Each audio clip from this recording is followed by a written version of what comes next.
안녕하세요. 오늘은 제 고향 이야기를 들려드리려고 합니다. 서울에서 남쪽으로 3시간 정도 달리면 나오는 작은 마을이에요. 도시 사람들에게는 그저 시골 풍경이 아름다운 평범한 곳으로 보일 겁니다. 저는 매년 여름방학이면 그곳에 있는 할아버지 댁에서 시간을 보냈어요. 도시의 답답함을 벗어나 마음껏 뛰어놀 수 있는 자유로운 시간이었죠. 뙤약볕 아래 자전거를 타고 시원한 수박을 먹으며 여름을 보냈습니다. 할아버지는 마을에서 제일 연장자셨어요. 마을의 역사와 전설을 모두 알고 계셨죠. 저녁이면 마당에 앉아 이야기를 들려주시곤 했습니다. 대부분은 교훈적인 옛날 이야기였지만 할아버지가 절대로 말하지 않는 주제가 있었어요. 바로 마을 뒷산에 있는 그 연못에 관한 이야기였습니다. 할아버지, 연못 이야기는요? 어린 제가 물으면 할아버지는 항상 같은 대답을 하셨어요. 그냥 물이 고인 곳일 뿐이야. 거기엔 아무것도 없어. 그런데 마을 아이들 사이에서는 그 연못에 대한 소문이 끊이지 않았습니다. 밤에 가면 이상한 소리가 들린다거나 빠져 죽은 사람들이 산다는 이야기. 어린 마음에는 그저 재미있는 무서운 이야기였을 뿐이었죠. 그런데 지금 생각해보면 그때부터 이미 시작되고 있었던 걸지도 모릅니다. 제가 알지 못했을 뿐. 사실 오늘 들려드릴 이야기는 제가 직접 경험한 일입니다. 누구에게도 말한 적 없는 이야기죠. 왜냐하면 아직도 가끔 그 소리가 들리니까요. 어렸을 때부터 저는 할아버지 댁 근처의 깊은 숲에 있는 연못을 좋아했습니다. 마을 사람들은 그 연못에 얽힌 오래된 이야기가 있다고 했지만 할아버지는 그저 미신이라며 말씀을 아끼셨죠. 사람들은 이해할 수 없는 것들을 두려워하는 법이야. 할아버지의 말씀이었습니다. 18번째 여름, 대학 입시를 앞두고 스트레스가 심했던 저는 할아버지 댁에서 방학을 보내기로 했습니다. 도시의 소음과 부모님의 기대에서 벗어나 잠시 숨을 돌리고 싶었거든요. 할아버지 댁은 여전히 그대로였습니다. 낡은 목조가옥, 흙내음 가득한 마당, 그리고 그 숲과 안개가 자욱한 연못. 첫날 밤 창문을 열어두고 자는데 멀리서 들려오는 희미한 소리에 잠에서 깼습니다. 처음에는 바람 소리라고 생각했죠. 하지만 점점 또렷해지는 그 소리. 누군가 제 이름을 속삭이고 있었습니다. 민준아.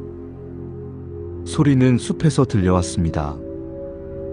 정확히는 연못에서요. 이상하게도 두렵지 않았습니다. 오히려 누군가 저를 부르는 것 같아 이끌리는 느낌이었죠.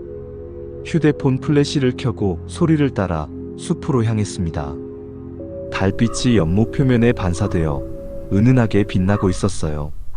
그런데 이상한 점을 발견했습니다. 연못 주위에 발자국이 없었거든요. 분명 누군가 제 이름을 불렀는데 아무도 없었습니다. 민준아. 여기. 이번엔 확실했습니다. 소리는 연못에서 들려오고 있었어요. 저는 연못 가장자리로 다가가 물속을 들여다봤습니다. 처음엔 내 얼굴만 비쳤지만 자세히 보니 물속 깊은 곳에서 무언가 움직이는 것이 보였습니다. 사람 형체. 아니, 여러 명의 사람들이 물속에서 저를 올려다보고 있었어요. 놀라서 뒤로 물러서려는 순간 그들 중 한 명이 손을 뻗었습니다.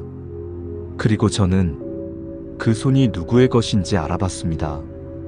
그 손은 바로 제 할아버지의 손이었어요. 하지만 할아버지는 지금 집에서 주무시고 계실 텐데 혼란스러웠습니다. 민준아, 네가 마지막이야.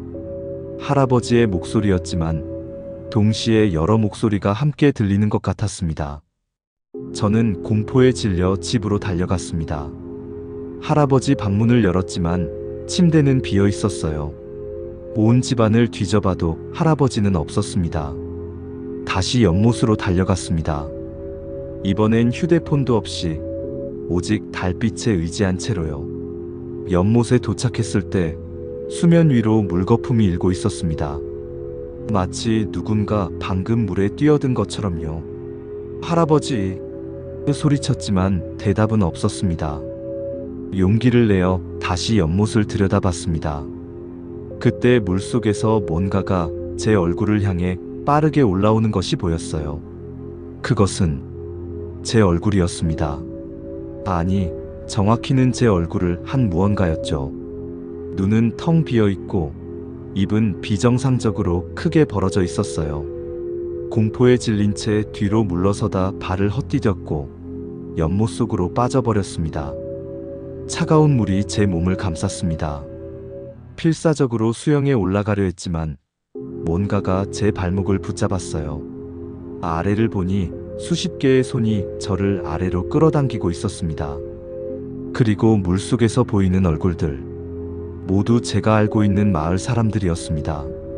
할아버지, 이웃집 아저씨, 동네 가게 주인. 그들은 모두 같은 말을 하고 있었어요. 네가 마지막이야.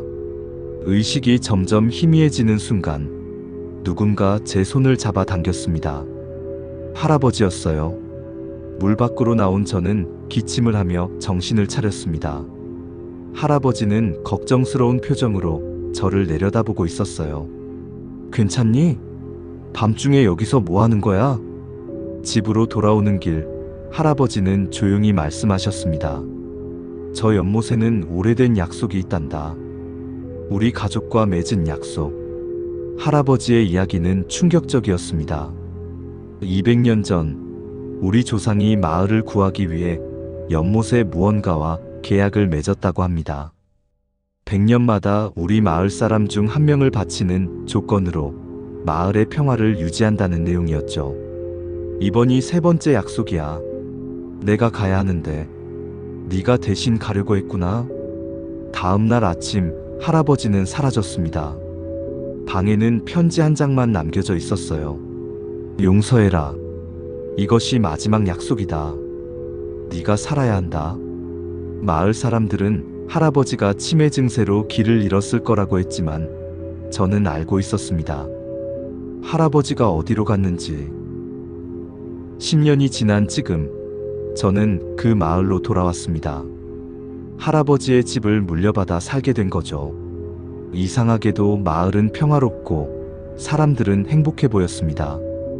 그런데 가끔 달이 밝은 밤이면 연못에서 속삭임이 들립니다. 민준아, 약속의 시간이 다가오고 있어. 더 무서운 것은 이제 그 소리가 할아버지의 목소리라는 것입니다. 그리고 밤마다 조금씩 제 발걸음은 연못을 향하게 됩니다. 어젯밤 저는 연못가에 서 있는 제 모습을 발견했습니다. 의식하지 못한 채로 그곳까지 걸어간 거죠. 그리고 연못 속에서는 제 모습과 똑같은 그것이 미소를 지으며 손을 뻗고 있었습니다. 아직 90년이나 남았는데 왜 저를 부르는 걸까요? 혹시 할아버지의 희생이 받아들여지지 않은 걸까요? 밤마다 조금씩 더 선명해지는 속삭임. 네가 마지막이야. 네가 진짜 마지막이야. 그리고 지금 이 이야기를 듣고 계신 여러분, 혹시 깊은 밤 누군가 당신의 이름을 속삭이는 소리가 들린다면 절대 그 소리를 따라가지 마세요. 당신이 마지막이 될 테니까요. 그런데 당신 근처에도 연못이 있지 않나요?